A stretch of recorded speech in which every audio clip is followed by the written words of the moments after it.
thank you so much, Joaquin, for being here. It's a Everybody, pleasure. this is Joaquin Trier, who directed The Worst Person in the World, which quickly become one of my favorite films. I've seen it a few times. What a terrific job. Congratulations. Thank you, Um, thank you, and thanks for and showing the film in Santa Barbara. It's a treat. It's real fun. I wish I could be there though. Well, we wish you were here too. You know, right off the bat, we were talking right before we came. Um, uh, we were talking about old movies, and you brought up Jacques Tati, but I wanted to bring up the Philadelphia Story, the Palm Beach Story, which are I grew up watching those movies, and what I love about them is that yes, there were screwball comedies, but they were dealing with existential issues, which brings me to your film, which it's funny but this character, you're dealing with existential issues, this character, can you tell us about that? Yeah, no, thank you for bringing in the context of George Cukor and particularly the Philadelphia Story. I think is a film that my co-writer Eskil Fucht and myself, when we sat down with this project, we were like, knowing we would never be able to make something along those lines for many reasons, but just being inspired and admiring of what you just said, so put so eloquently, that it's a real character study. It has levity, it's got fun, it's got some of the great actors of the time, but there's also in the Katharine Hepburn character a reckoning with how one needs to admit to failure and vulnerability to be able to open up, to negotiate a close and intimate relationship with someone. And that's beyond, I find, just the fact that she has to choose between these wonderful men that are so charming, as if a woman would need a man. It's more about her grappling with her identity and existential questions of what kind of life she wants to live. So we thought, hey, wait a minute, there is something in the screwball tradition that's just as you just said, there's something serious going on. And Eskil and I, living like one country over from Sweden, which is sort of Ingmar Bergman country, we grew up with like that hard existential drama tradition and the long close-ups and all that stuff is, I guess, in our veins too. But we were thinking, could we combine something with humor and warmth? We were missing films that had that. We shoot on 35. That sense of also I would mention like 70s American cinema, like and late Last 60s, picture, like last picture Last Picture show. Show, the humanity of that, The Graduate, even, I know this is, George Roy Hill and Paul Mazursky, Annie Hall, a lot of films that were about deep human character studies and existential things, but they didn't have to be too sort of serious and self-important all the time. Yeah. Anyway, that warmth is inspiring, and certainly the screwball tradition is kind of a starting point in your tradition, in your film history, I guess, for that. I love the fact that Julia, we start with her feeling that she's a failure, but she's only in her 30s. And the fact that, I think we can all relate the fact that societal expectations Yeah. by the certain age, we're supposed to be married, we're supposed to be set in our career, in our path, Yeah. etc. Talk to us about creating a movie that from the beginning the character feels like a failure. Yeah, I know that's a very essential question, I think. I mean, the title in Norwegian is called Verdens verste menneske, which means the worst person in the world. It's a literal translation into the English title, and I guess it's sort of a figure of speech in Norway.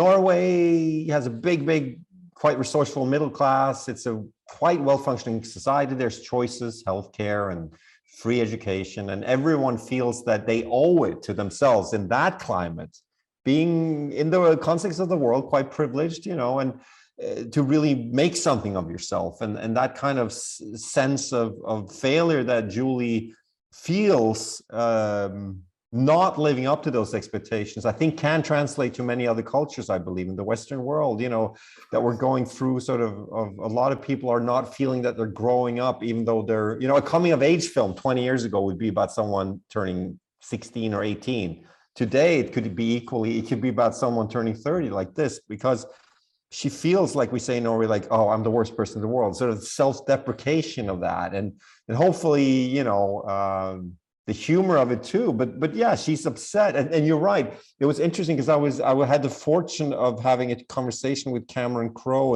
and Richard Curtis yesterday, who both stepped up and said they enjoyed the film, which are, you know, amazing filmmakers, both of them. And I actually admitted to the fact that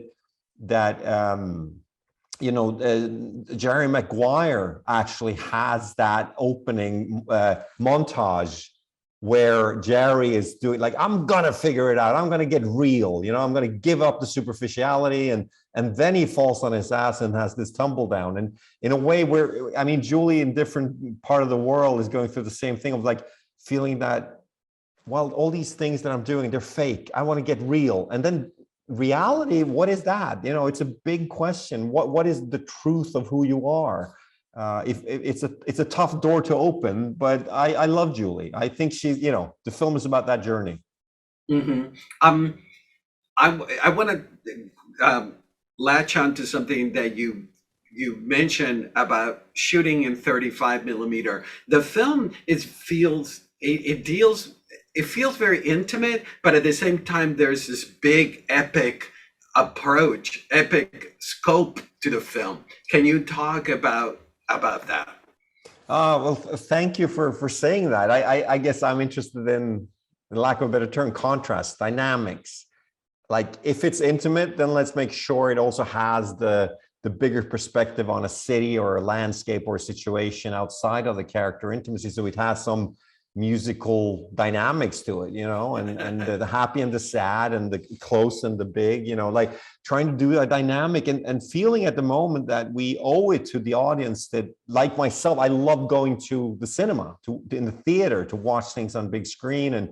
And there is certainly, you know, I laugh at this notion that people are going to stop doing that. I mean, look at any child that you take in to watch animation movie or anything they can watch, and they fall in love immediately. It's such a strong medium. It's such a strong experience sitting together. And you know, so I guess shooting on 35, getting the skin tones right, getting the light, getting the mood, you know, we owe it to the audience to do something that's worthwhile on a big screen. But at the same time, you're right. I am interested in the proximity, getting close, getting in there between people, relationships, and trying to nail some sense of a real experience with people, you know, and with the actors. So I guess that's the dynamic that we're trying to do in this film. Your cinematographer, Casper Tuxen, right? Tuxen, yeah. Tuxen, the way he captures the light, he makes, and you make Oslo another character in the story. Can you tell us about the dynamic of including the city? We feel like, as an audience member, that we're discovering the city as well. Oh, I'm happy. I mean, this is kind of it's important to me. I believe that it's a good thing if filmmakers have a sense of specificity about a place, and to make personal movies like I do. Oslo is where I grew up. I've grown up admiring, you know, Truffaut's Paris, Spike Lee's New York, Michael Mann's LA was different than other people's sense of LA. You know, like there's all these filmmakers that do something specific. So Oslo to me is something that comes intuitively. You know, when I think about something, a scene, wow, wouldn't that corner, when the summer light is coming up in the morning, be romantic? Let's do it there. You know, like I have an instinctive, it's almost like a vocabulary that you can use when you write something. But the interesting thing is, so Casper Tuxen, who I've admired for years and years, and this was our first collaboration, he lives in Copenhagen and grew up there in Denmark, which is completely flat. like completely, it's like Holland. It's like, you know, no mountains or hills. Whereas Oslo, Norway is slightly further north and got these big mountains, and Oslo is a valley. So it was wonderful to have his perspective on. He just wanted to shoot the dynamics of the hills and the city. And you know, there's a scene in the film where Julie is smoking a cigarette, and she's at this restaurant on a hill, and a bit like, you know, in Los Angeles, you look down from Mulholland, and like she looks down at Oslo, and it becomes sort of an existential arena for like, what am I going to do with my life down there? You know, so I think that yeah, like the hills is something that Casper really took advantage of in our collaboration. Yeah, I mean, it looks stunning. It's so Thank beautiful. you. I've only seen it on links, and I can't wait to see it on the big screen. Great. It's coming out on the 4th of February, and it's going to roll out. Absolutely. So, well, you know, fingers Yes. crossed people are coming back and big, you know, going to the movies. I understand people are still doing that, even though Yes. Yes, we are in they are. tough times with Omicron and the COVID variations there. Correct. Talk to me about the chapters. I don't recall seeing a film that when there are blackouts, my mind starts speeding up, where Mhm. I start imagining the gaps, what happens between the gaps. Yeah, I think that's it. You know, you're asking a very it's an important question about this film. Like we sat down to write it, and it's like we wanted to make a bigger story about a transition in someone's life, and yet the magic of cinema is how we bend and stretch and condense time. I mean, that's kind of the tool of how we try to tell stories in movies. So we were trying this thing where we actually follow Julie from her mid-20s to her early 30s, but we have a sense that there is there, or that we can move forward in time, ellipses, as you say, like leaving stuff out. And the chapters, we kind of make a contract with the audience, I guess, that, oh, suddenly there's winter and then there can be summer again. And also we want a dramaturgy, because we're kind of screenwriting nerds, Eskil and I. We're interested, like, how can we create a narrative with such a kind of inactive lead character who's so lost, but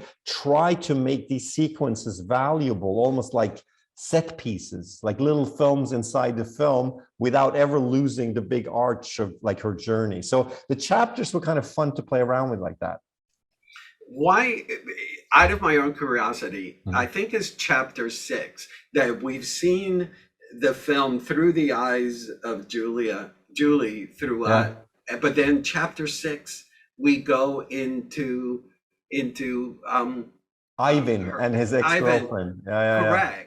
Correct. I mean, I want to answer you honestly, and it'll get a little bit craft. Yeah, no, but seriously, so two things happened. One is we understand the background of Ivan, and we bring him into the story not only as the perceived kind of handsome guy that he is when we meet him at the party at the wedding when she sneaks in at the beginning of the film, but we also give him some context for the conflicts that arrive later on with Julie.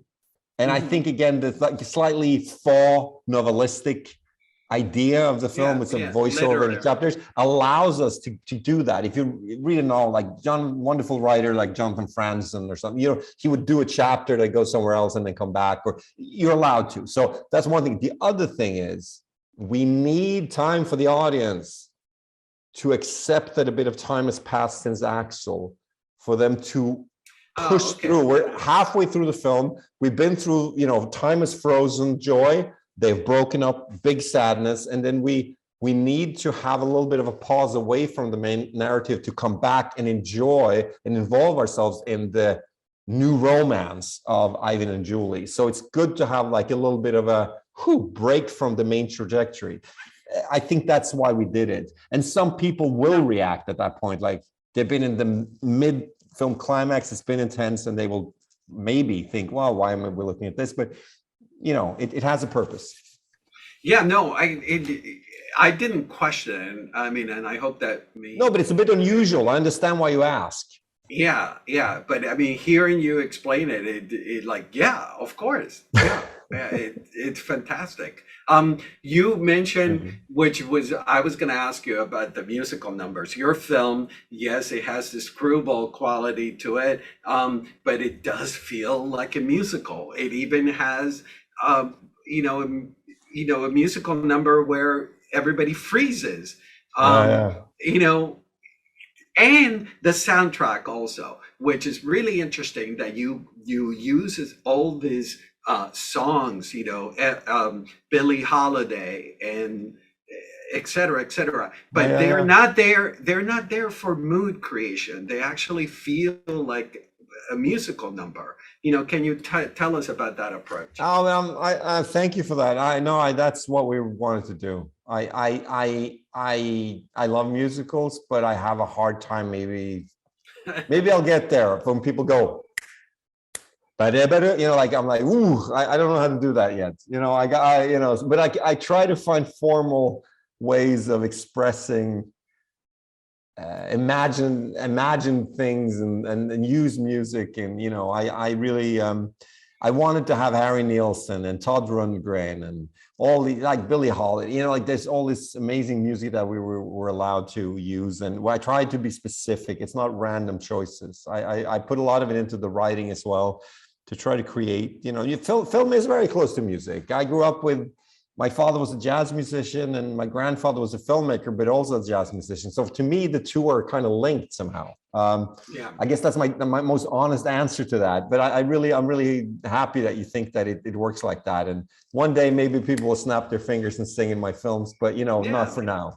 No, it's so poignant to, I mean, the audience that is had just watched the film, as the final sequence, you listen to Antonio Carlos Jobim's Yes. song, The By Waters Art of, Garfunkel.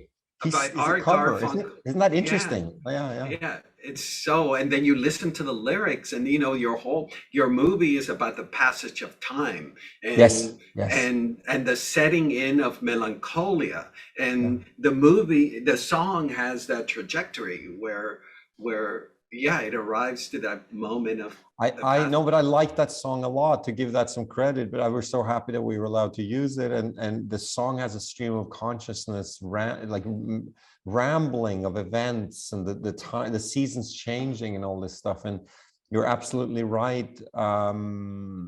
Memory, identity, and time. I think those are Mhm. the themes that I have played around with in all the work I've done. And And we I keep coming back to that. And somehow this film is also about timing, the limitations of time, the imagination of a young person, Julie, thinking she has endless time, the realization that we all go through. Me now being in my 40s, like Axel, that things are limited. You gotta spend your time doing something. There's a wonderful Kierkegaard, the Danish philosopher, said once that we can only understand our life backwards, but we're forced to live it forwards. And I think, yeah. in a way, I'm trying to work with that idea in this film. Which leads me to my question about Axel's speech, which is Yeah. it's so poignant, and even more poignant for us cinephiles that you were obviously inspired by the speech from Last Picture Show, Yeah. where he speaks about the passage of time. Can you tell us about that scene? Yeah. Um, I'm my ideal when I make movies is to try to find big themes in the small events. I think that's like something I try a lot, not always successfully, but in this case, I think we managed to have him talk about something that might be very seemingly trivial. The physical objects of culture, the sense that some of us have identified growing up, that we have a favorite band and we have this comic book and this record, and it constitutes who we are, what we feel that we belong to, what we connect to, or what we connect through with the world. And suddenly things are more fragmented, fleeting. These brackets that a lot of us have used growing up, identifying ourselves with, are disappearing. But I also believe that every generation has a version of that. And I found a way to very specifically talk about that feeling. Whether, you know, if you look at Visconti, the leopard, and Burt Lancaster walks home from a party where he feels, shit, my time is over. I'm not at play with the young people anymore. Or, you know, there are many examples in film history, or the wonderful Make Way for Tomorrow, you know, a Hollywood classic, you know, like the sense that time has passed. And it happens faster and faster, it seems, you know. And also there's an ambivalence in me being that same age that I don't want to get to become that nostalgic person, because then I'll be over. I want to engage with the world. I want to embrace the possibility of having my curiosity still lead me to new places. So I don't necessarily agree with him, but I wanted to make that pure statement from a character. And of course, it's a dialogue with Julie, and Julie is experiencing something quite opposite. She feels that everything is fleeting, and anything could be valuable or not, and she does not have that connectedness. She admires that in him in a strange way, you know. So they're kind of talking about that in the film from different positions and different spaces in time, almost, or places in time in their lives. Yeah, yeah. I want to ask you about Renata Rainsby. You wrote the part for her. Yes. She had had a small role in your film Oslo, August 31st. And you know, what was it about her that inspired you to write Julie, tailored for her skills? I think that it's quite rare to come upon a talent like Renata's, at least in my opinion. And she also in Norway. We're a small country. We're like 5.5 million people in all of Norway that can speak Norwegian in the world. It's a tiny country. So when you find someone that has this type of talent, I think that's worth a film.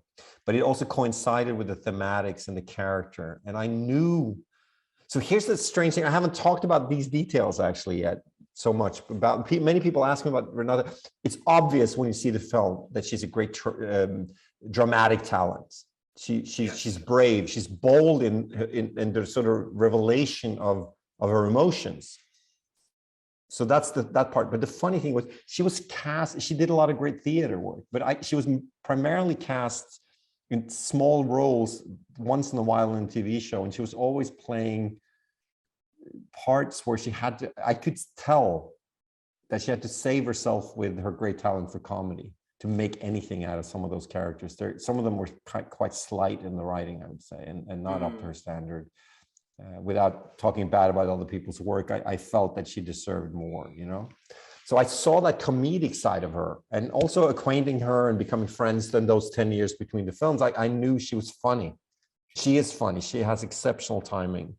So as you see, the film is that dynamic, the fun levity, and then the rather tough emotional drama moments. She could do both. So to me, it was easy. It was obvious.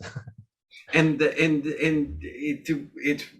it's so fantastic to see a performer that is unafraid of being unsympathetic.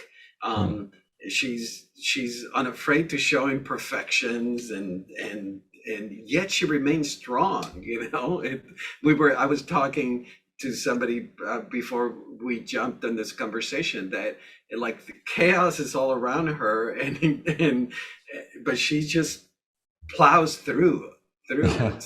It's an incredible performance, and it does recall Carol Lombard. It recalls Katharine Hepburn, those great 1930s screwball comedians that had. I'll let her know you said that. She'll be very, very pleased, very grateful, I'm sure, for that compliment. But referring to what you were talking about earlier, that they had metal, you know, that they had pathos. But yes, they were very physical and comedic as well. Cinema is physical, and we forget sometimes. And to be honest, I forget sometimes. I'm always ambivalent. I want to go to the long Bergman-inspired close-ups, not only of talking close-ups, but listening, feeling, the moment you can build to when events have happened, plot has occurred, and then the kind of just the silence, you know. And to do that is very cinematic. So being close to someone like Renata, to me, is cinema, but it can't only be that. You know, I don't want to only have that intimacy. I want also the running and the chaos and the clumsiness and the despair of the small character at the big party, you know, like, so that physical aspect is very important, I think, to try to do something more cinematic. And Renata has that, she's got both, rather, you know, like there's something about her. So that's good. And I'm also very proud of the guys. Anders Danielsen Lee, who plays Axel, is someone I worked with on my first film, Reprise, which screened in Santa Barbara. I remember being there. It was distributed by Miramax way back 15 years ago.